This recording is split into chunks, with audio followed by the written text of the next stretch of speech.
guys! For today's video, gagawa tayo ng cheesecake. So, excited ako. Ito na yung step by step, paano ko ginagawa yung aking low-carb cheesecake. So, syempre, need natin ng bowl at ng natural sweetener. So, kailangan din natin ng cream cheese. So, dalawa ang gamit ko. And then, vanilla, jumbo egg. So, dapat soft yung cream cheese natin. So, ako kasi iniwanan ko siya sa room temperature. So, yan. So, kailangan soft yung ating cream cheese.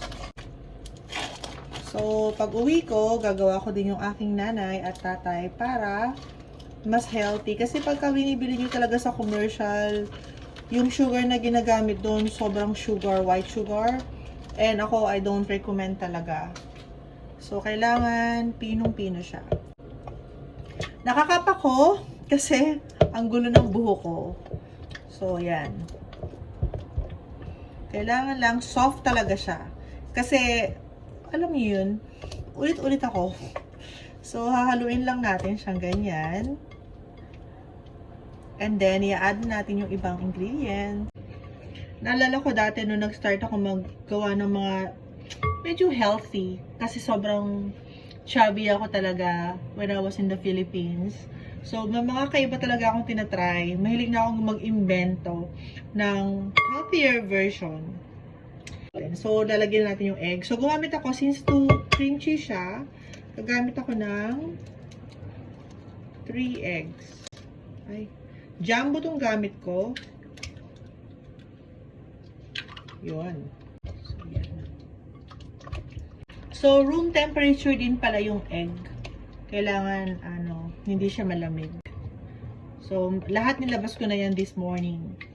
So, para bumaba yung temperature. And then, gumamit din pala ako ng cream. So, usually all-purpose cream, pero ito yung nakita ko sa supermarket, kaya ito yung binili ko. So, gagamit ako ng 1 cup. So, for me, yun yung equivalent para dun sa mga measures na ginawa ko. So, 1 cup ng cream. So, yung matitira, pang coffee ko to. Oops. Yan. Sobrang dali lang talaga nito, as in. Igagamit ako ng hand mixer. 1/3 cup ng sugar. So, 1/3. And then, syempre, ang aking vanilla.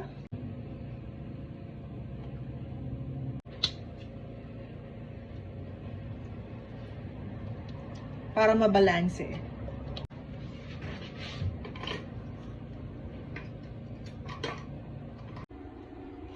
Alright.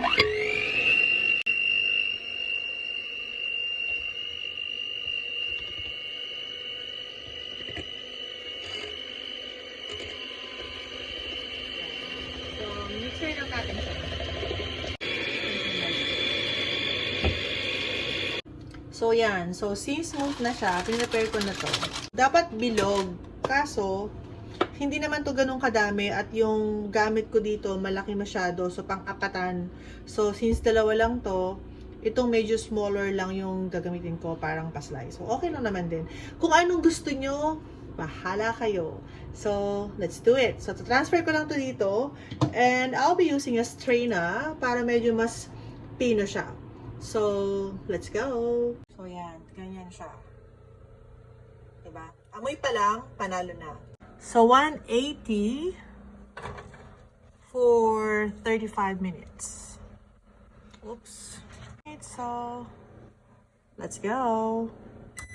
So, yan.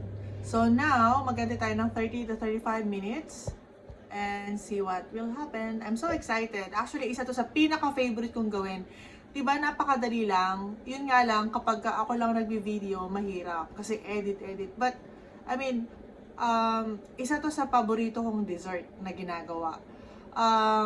Yung sigurong kalahati nito, siguro mga nasa $40, pero hindi ganun yung mauubos ko. So, yun lang.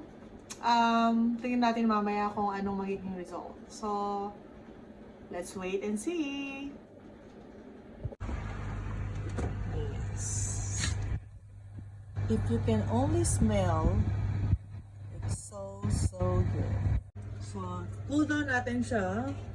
Ilalagay sa fridge. So,